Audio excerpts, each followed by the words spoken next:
Hey everybody, we are back for another episode of CXC in the Zone. Today, Chloe, Jordan, Sasheen, and I are going to talk about customer experience strategy. I don't think it's rocket science, but sometimes it does feel like that. So we're dealing with emotions and people, which are, various backgrounds, various experiences, various outcomes. Anyway, we're going to get into that. But first, how's everybody doing? Sasheen, how you doing today?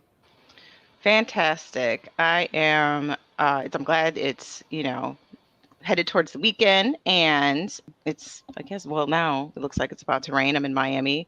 It's disrespectfully hot outside. But yeah, I just to get into what I do for the team here. I'm a CX strategist, been with these lovely folks for about a year or so. Been in customer service for many years in all sorts of different positions and industries and seen the good, the bad, and the ugly, and very excited to talk about customer experience strategy, as I am a strategist and help a You're lot of clients do this. And yeah, I'm just very excited to get into it. lovely, lovely, lovely. Chloe, Hey everyone. hi. It has started storming now in Salt Lake City, Hmm. and the dogs are hiding from all of that noise. Aw. Yeah. So it's busy over here, but I'm the CX operations manager at the collective. I've been successfully building and managing customer service teams for almost 10 years now. And I've learned so much throughout the years, and I'm looking forward to learning more from these conversations with you guys. Woohoo. Jordan. Last but not least, of Hey, course. y'all. Hey. I'm a CX operations manager here at the Collective. I've been helping build and scale support teams, mostly at early stage startups. And yeah, excited to dig into all things CX strategy. Woohoo. And I'm Ty. I feel like I didn't introduce myself the last time, but I should do that this time. My name is Ty, and I founded CX Collective. We used to be called the Workforce Pro, but we've been around total almost 7 years, coming up on 7 years. So that's cool. These lovely folks have been with our team, really like enhancing and expanding our skill set and our offerings. My background is in setting up and scaling CX teams, and I've done that since, I shouldn't say I've scaled since 18. That's not technically true. I've been in CX since I was 18, but setting up and scaling at least since I was about 28. And now I'm 21, so do that math. But anywho, we're going to jump in and we're going to talk about CX strategy, customer experience strategy. So today, I'm hoping that this video reaches maybe startup founders or people who are just, you started a business because, and you're in starting this business, you understand that you need to do something to support your customers, but you may not be sure what do you need to do to support your customers or how should you support your customers. And so I just want to spend time with my team in our zone of genius and talk to you about what does that look like from people who do that work and make those decisions for companies literally every day. So first question we are going to jump into for the collective, whoever wants to go first goes first. What is the difference between a CX strategy and tactical customer service? While you guys are thinking, my theory is that most people who know that they need to do customer service for their company, they think this is one and the same. So let's tell them why it's not. Yeah, I think tactical customer service is a subset of like a larger CX strategy.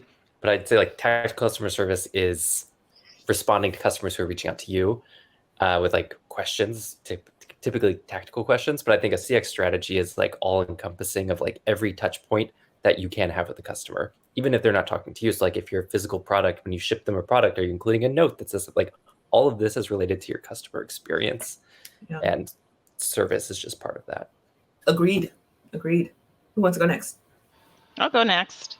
So yes, I absolutely agree with Jordan's statement on tactical customer service really being the kind of the daily tasks or things that you're doing to serve customers, whereas the strategy is what the customer is experiencing at any given point in their experience as they purchase or experience your service or product. So And it's really looking at the whole picture and how, in what areas or which departments are the customer kind of, like when you're talking about the beginning, it's like the sales and the marketing and what is the customer experiencing at that point, and what if they have questions. So it's really going into a deeper discussion about what the customer is going to expect, or what you want to have your customer experience in your business or service, versus just having the agent there picking up the phone and saying, hi, this is business so-and-so.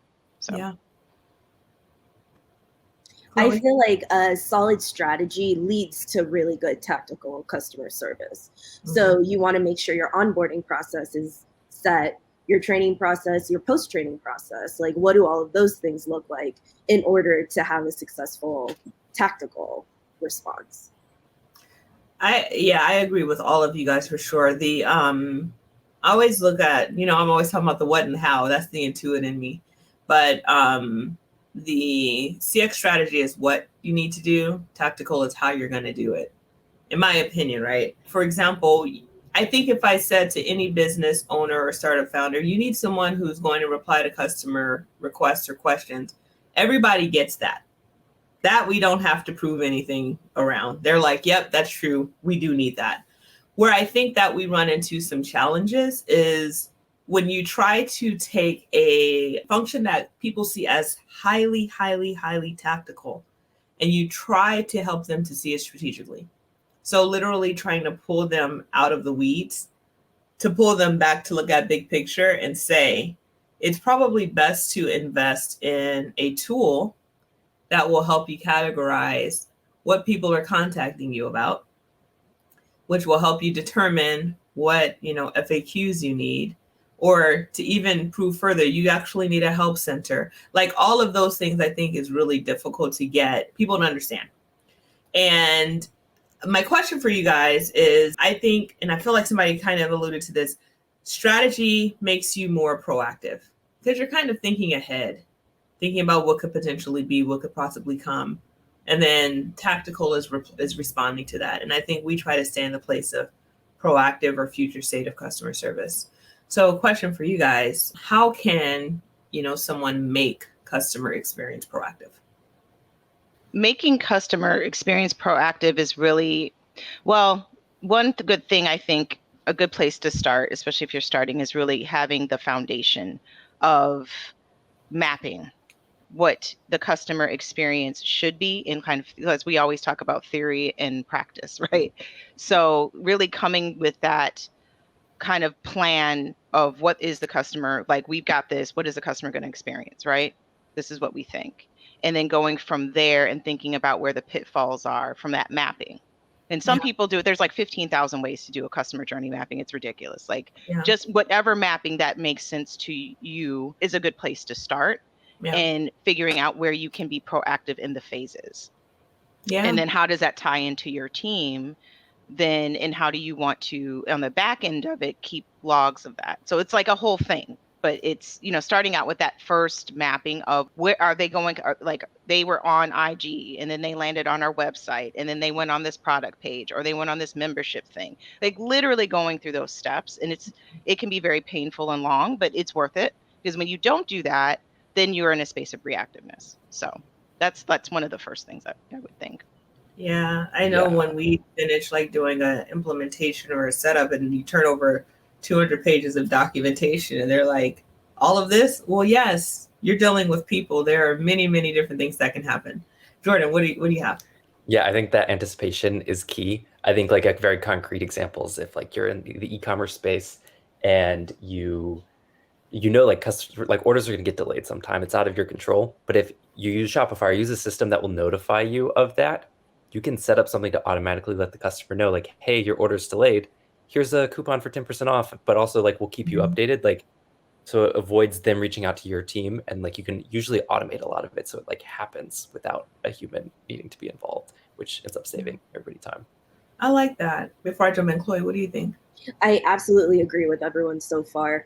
I think also part of training should be going through the experience yourself. So place an order, go through, put in your shipping address, put in all the info so you can really feel hands-on that experience. We've been very, very, very, very fortunate with our clients. because we would want to usually test the experience.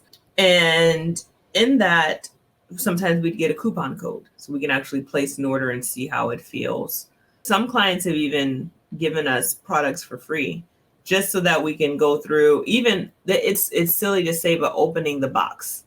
What's in that box? What packing slip? What information's in that box? I think in some cases, it can be looked at as, why do you need that information, right? Why do you need to place an order? Because I need to be your customer so I can see what your customer is experiencing with these fresh eyes, being, not being entrenched in your processes yet, so that we can give you opportunities to improve. So another question that I have is, what is like one of or some of the most overlooked aspects of setting up a customer service strategy that people just don't realize are necessary? And I think we just touched on one, which is we need to experience your business the way your customer does if we're going to improve your customer experience. I'll start because this is a big one. Documentation. That is something that I am like, what? And this is businesses that have been around for years.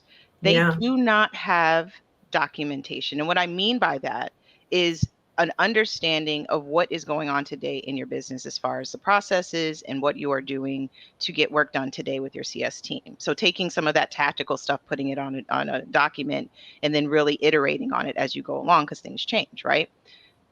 That is a humongous gap where I see that people have videos or they've got a couple pages here and there, a whole bunch of stuff is in emails, and there's just no firm place where the information is. So that's a huge part that I can see that is missing. Yeah, I agree. What else is being overlooked?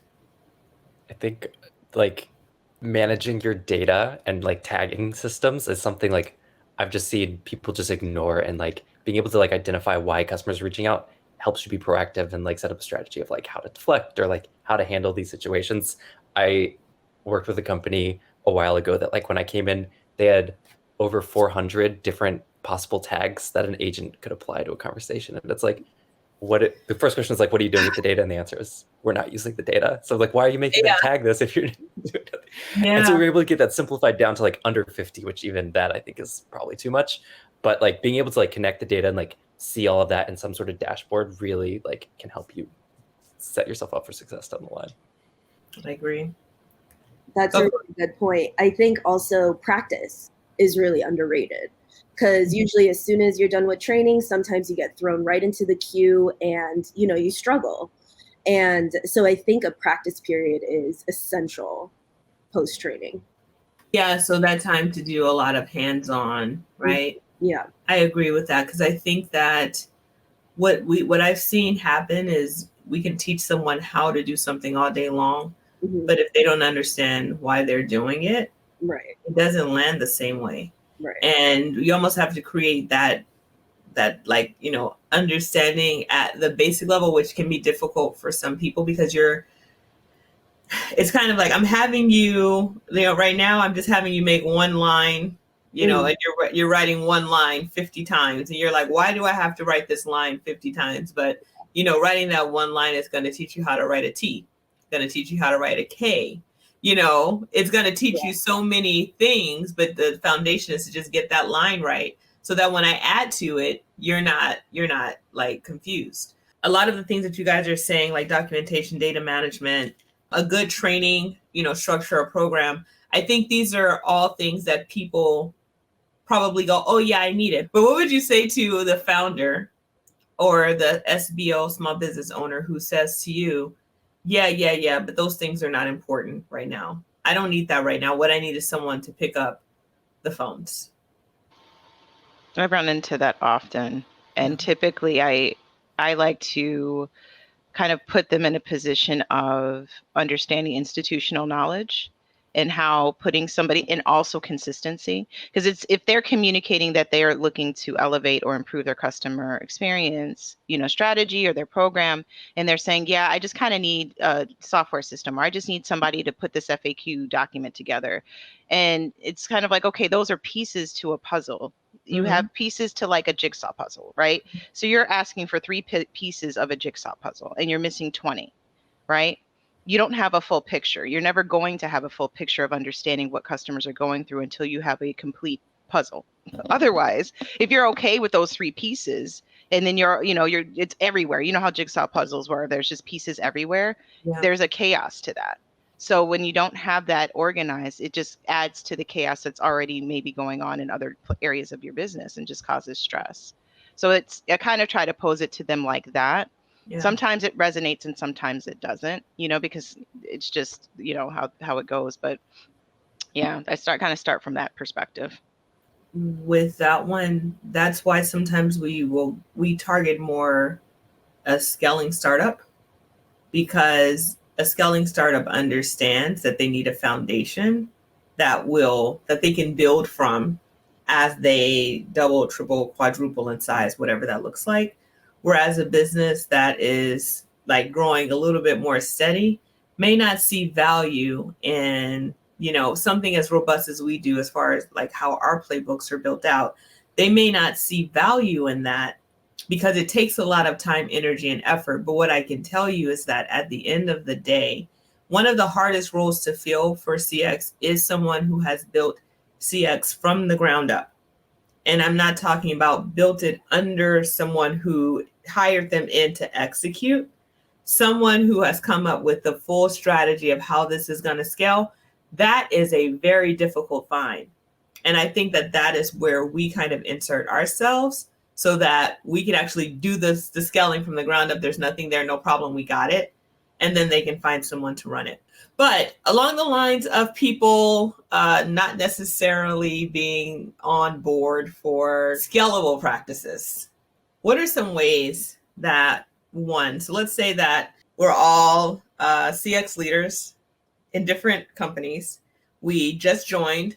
We're all reporting directly to founder/CEO. And the founder/CEO says, I need you to build customer service.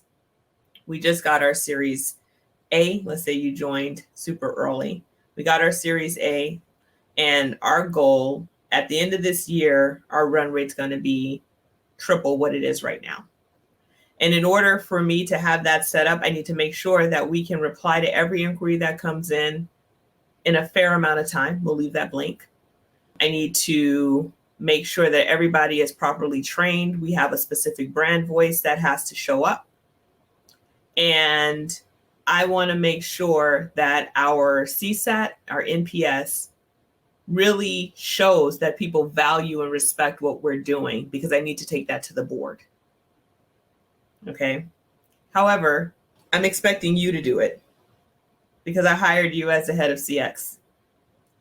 And by the end of this year, I think your team's going to be at 30 people. Go. What do you tell that leader? How do you get them on board for all the things that you're going to need that don't match this person's reality? Oh, let me add one more. This person wants complete omni-channel strategy. Phones, emails, social, SMS, tech. Oh, I said text. Basically, I'm just going overboard. They want it all.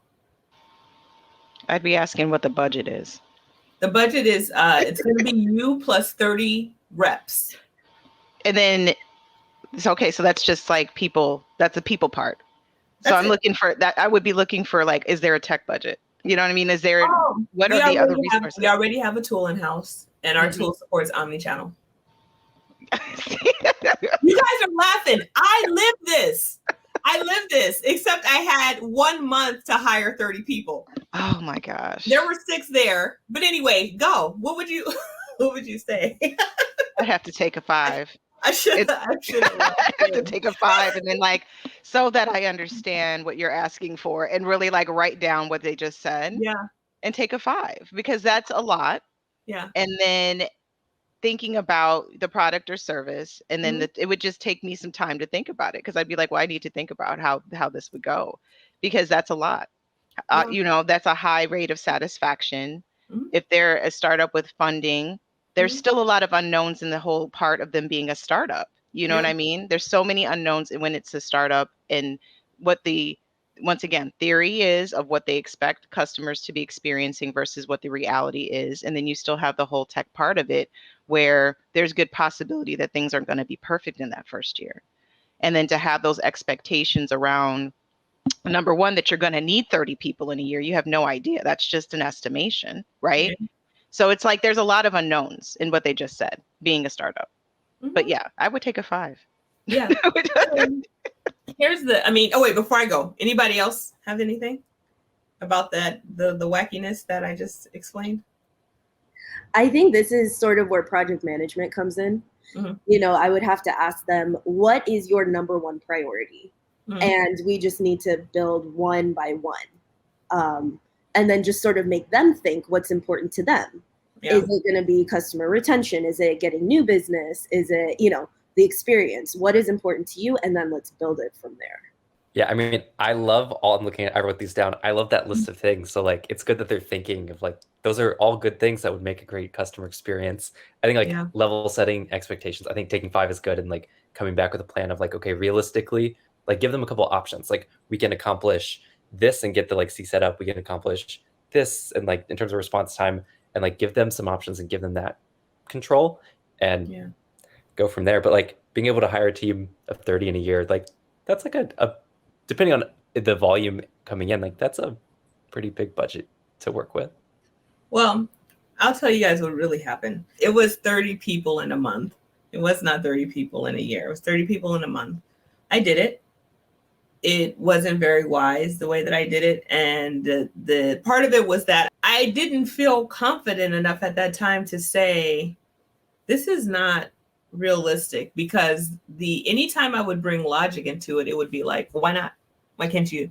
Why not? Why can't you? But what I was able to get was a few managers in place, but the managers that I got in place, I should say 2, I got them in place. I hired the 30 people. That was mistake number 1. Well, maybe not number 1. It might have been number 5 at that point. I don't know. But that was a mistake. And that was because the team that came in, they came in, interviewed with me. Their manager walked in after them. And now I'm telling them to go and talk to so-and-so about it. And they're like, I don't trust that person. They don't know, you know. Right? So that was a mistake. We ended up we got up to 130 by September of that year. So I walked in April. And we were at a point where we were bringing classes of 30 some odd people. Attempting to fill classes of 30 some odd people. In reality, we weren't able to get to that number. We ended up having, you have a roster of 30 and like sometimes 12 people would show up. Maybe 16 people would show up. So, and there was constant attrition because people didn't get a good foundation to come into. And, what else happened? So I did get the managers. I was able to get a trainer. I was eventually able to get a workforce management person. I wasn't able to secure budget for a tool for workforce management and not a functional tool for training. That came like after I left. So at least that groundwork was there. But I feel like the biggest opportunity there was the attrition. And I think I'm telling the story to say that when you grow fast or when you're scaling, you can be super scrappy. There's nothing wrong with that. But the more that you lack strategy in your growth, it's going to come back, because this is the same place where we had the 9,000 ticket backlog. It's going to come back. So I think that one of the things that I do now, and one of the reasons why I started CXC, was that I built the company that I needed when I was in that place of scale. Because I was like, you don't want me to hire a person to help me with developing the training that we need, but you want me to bring on 60 people. Okay, that math is not mathing. So I'm not sure exactly how you think this is supposed to go. But now if someone says, hey, we need to grow really quickly, and they contact us, we'll be like, okay, yeah, we got it. Right? No problem. We can help you with that. The system we were using was not configured whatsoever. We were on Zendesk. It was not set up properly. At the time, I didn't know. I wasn't wise enough to accept the opportunity that I got from, there was someone who had sent over a proposal. It went to my boss and it was like, hey, you're using Zendesk. I can help you set it up. In my mind, I was like, I can do that, which turns out I could. I just should not have, right? So another thing is, setting up your system, having somebody who can do that, who knows how to do it, right? To take that off your plate. Quality is another one. We don't do quality here, but we have partnerships with quality teams. And the idea with that is to make sure that you are delivering the experience you expect. Because remember, CSAT and NPS had to be good, right?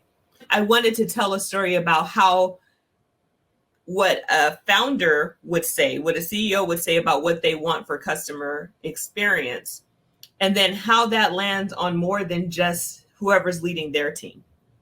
Because the look on everyone's face when I said, this is what we're going to do, everybody was like, huh? But a founder would be like, yeah, what's the problem? You know, what's the problem? Well, the problem is that we're going to have to redo all of this because there's no way to do all the things that you're asking. But along those lines, so we talked about the wackiness. So what are some of the strategies that you've seen for like building and scaling CX that were positive and successful? I would say is to have a really clear plan. Sort of going off of what we were talking about before, is prioritizing and then sticking to that plan. Of course, revising as needed, but you know, there has to be a visible guideline that everybody that's involved can look, make notes, and you can collaborate together. I like that. Yeah.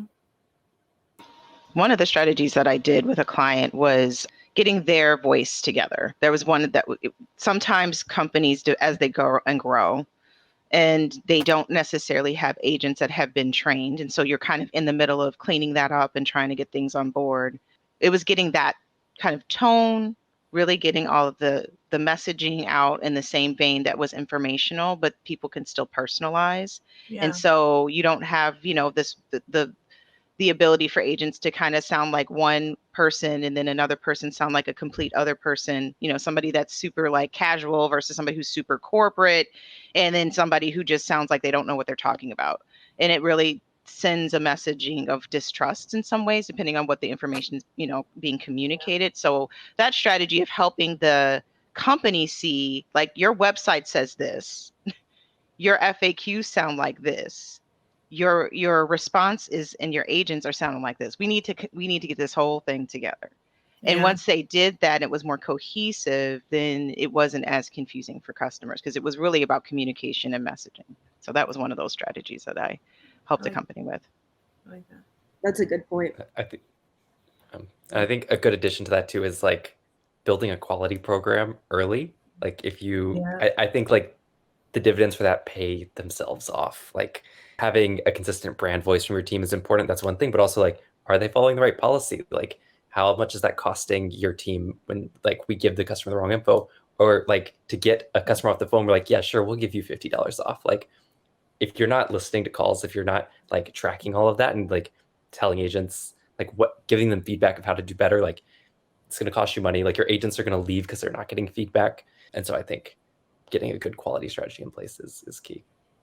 That is key. You're reminding me of like, I'm going to guess it was 2017. One of our earliest clients, someone that I worked with at Intuit who started a brand, and we did their setup. And you guys know how we do it when it comes down to like thinking about FAQs, possible scenarios. Like we go hard in the paint, right? What I'm trying to say is only 1% of their paying customers actually reached out to get help because things were pretty clear, right? But with that said, that the mindset to invest upfront doesn't always exist. So if you exist, I don't know what that is. If you invest in a program that's going to support your scale, you will need less people, right? Because your program will work for you, your systems will work for you, your tools will work for you. That should be the goal. I like the idea of the quality program too, because brand identity matters. And to Sashin's point, you like a couple of times, something that I've kind of shared with people is like, if I know the founders, I'm thinking, which one of you is the voice? And then that's what we will try to use. Like, how does this person speak to really to everyone here? You know how it is when you kind of imitate someone and you know their personality, then you have to kind of take on that personality, to Sashin's point, to have that brand identity. And then once you obtain that brand identity, you're going to verify that with Jordan's point. And then you have that, and that's going to be a part of your plan to Chloe's point, right? So like just tying everything together, it all matters, and it all matters a lot. Now, we're almost done with questions, but this one I really kind of want to get into. Is there such thing as over delivering? So she's like, let me at it. What does that look like? What does over delivery look like for customer service today? Okay, so and the problem with over delivering is that you didn't solve the problem. Like it's a juxtaposition. You know, when people are like, oh, be nice, and be empathetic, and it is probably like the over delivery of trying to be nice, I think is a huge like issue, because did you solve the problem? And a lot of times agents are in a position where they can't immediately solve problems. They have to delegate it to another team, or they got to wait for information, or there's a complication on the resolution. And so there's that part of being overly delivery in the space of I'm going to over try to communicate with you something, and then I still can't fix the problem. And then the other side of it is when there's a lot of notifications and there's all this extra stuff that's not needed.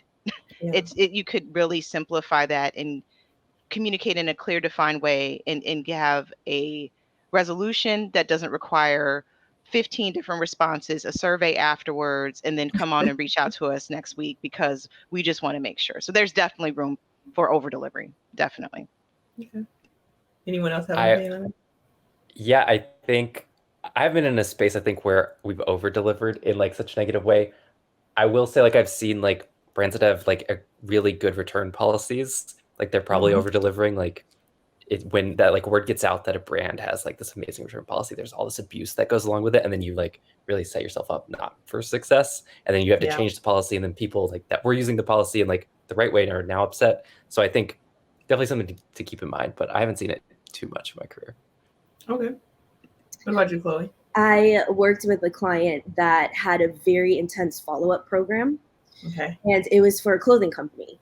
Okay. And there was maybe 5 items. It was very small, but it was 2 days after the purchase is made. Then it's another follow-up within a month. Then it's like a series of them within the course of maybe 3 weeks. They got about 10 emails. It was very intense and wasn't appreciated on the customer's end. Yeah. You know, because it's like entering into a, like a very intense relationship with this company. You know, you buy one item from them and then you hear from them almost every day for the next year. Like, yeah. You know, I don't know if this is still the truth, and I don't know where I got this stat. So let's start there too. But I learned that in marketing, so someone may be like, that's not the case. I'm not a marketer, so fine.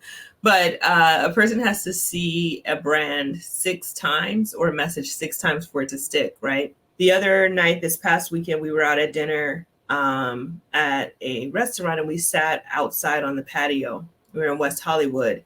And from my angle, there was this big Jumbotron screen, like right in front of me. Now I'm sitting down, we're at a sushi spot, and the big Jumbotron keeps showing this pasta dish. And I saw it so many times that I was like, oh, we should try that. And then I tell my boyfriend, I said, that is genius, man. Like they're showing this to us. I'm looking at it. Now I want to go there. I'm sitting here enjoying a meal, but now I want to go there because I saw it.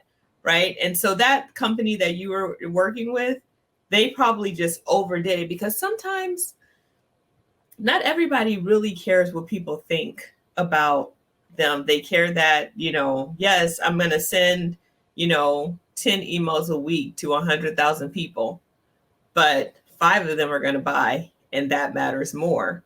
Right? Because they're not the ones that are dealing with the calls and the emails about the complaints. That's what we deal with every day, right? So true. Yeah. So I wish that there was more empathy there, but I just don't think it is. Over delivering customer experience. So as a customer, one of my least favorite experiences is the long goodbye. So when you're, you know what I'm talking about, you're on the call and that person, you're like ready to go. If there's anything else I can help you with, I'm fine with that. I think that's nice. Oh, okay, yeah. Okay, we really value you as your customer. Thank you. Goodbye. Thank you. Like, I'm good. I don't need another 3 minutes of, I don't want to do your survey. I don't want to do any of those things. I know that's terrible to say as a customer service person, but the reality is I called in to get something done. I don't really want to be pulled into having to do something else. Right? Yeah. Okay. Doesn't mean that if you guys want that, if you're a client, I'll set it up fine. But it just doesn't mean that that's what, you know, people don't like that. I don't know. The other thing I think people overdo is too many channels, right? Feeling like they have to be in so many places at once. You cannot have all live channels with a handful of people, because a live channel means you have to be available in real time. And if you need to be available in real time, you can't divide your attention. Like if we were all sitting right here and trying to reply to a chat, there's no way you can do that. We're having a real-time conversation. We can't pivot and do chat. So it's unrealistic to have your team members be responsible for phones and chat at the same time. It's actually kind of insane. The other thing is, and I had talked to, I forget who I was talking to about this most recently, but we talked about like the fact that, Nino, you guys will meet Nino. He'll come on with us. But he's a CX person just like us, and he's got this new business where he has this tool that he's built for CX people that I think you guys will love, but we'll talk about that another day. Anywho, we just kind of got into it, and we talked about the true costs of that omni-channel strategy that everybody wants, the pie in the sky. And it's like, yeah, you can do all those things, and once you break down the cost, it's like it's no longer white glove, it's like no glove. Just, can you answer the call at any point? Actually, can you just send a text? You know what? An email will do. Because obviously when it costs, you don't really want that. But in our conversation, we were talking about how too many channels is like a killer. It's a killer.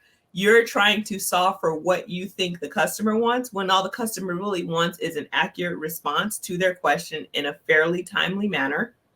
And they don't want to have to follow up with you. That's it.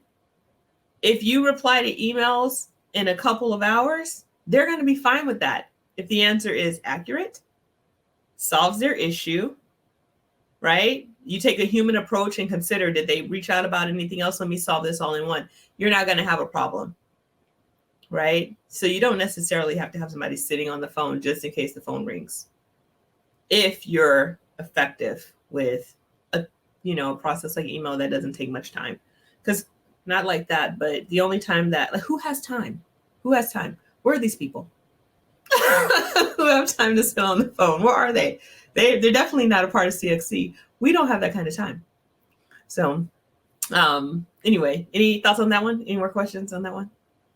I just wanted to chime in about the phones. Yeah. I mean, the channels depends on the business, because there's some businesses that the nature of their communication is a phone versus an email, or they've set themselves up in a way that the chat would make more sense. So the dominant channel is where the concentration is, because customers are in different places. Or even sometimes I've seen social media be some of the main channels that businesses are interacting with their customers. So wherever the customer is where the concentration is. But always, to your point, Ty, the real-time thing is a real-time thing. So that whole, like, we have 24/7 chat, you can call us anytime.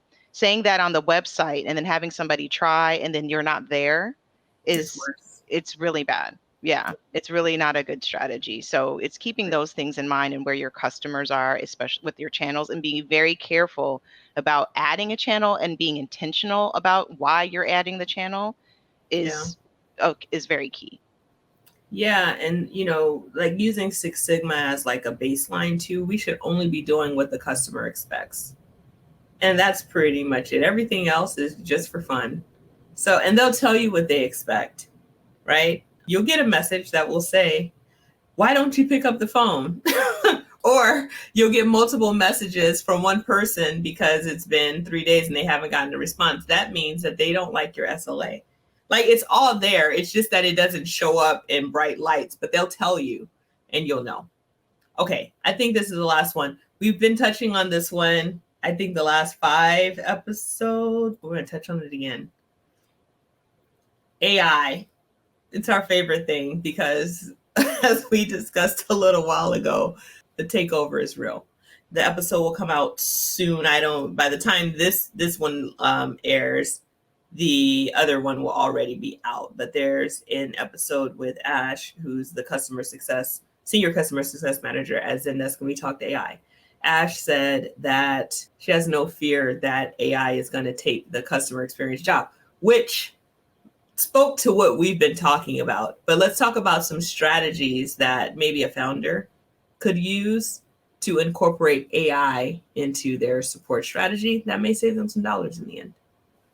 I've seen some cool newer tools in the market. I think like it's now Zendesk and Intercom are releasing their own, either through GPT or Zendesk is doing their own internal AI tool that like will scrape the help center that you create and only give answers within the help center. So it kind of it serves as a glorified search function, but it can do some sort of like have a little bit of a conversation with the customer. I think definitely something to try out and consider, as long as like you test it, as long as like there's a way to actually get to a human at the end of that, or a way to like skip that process.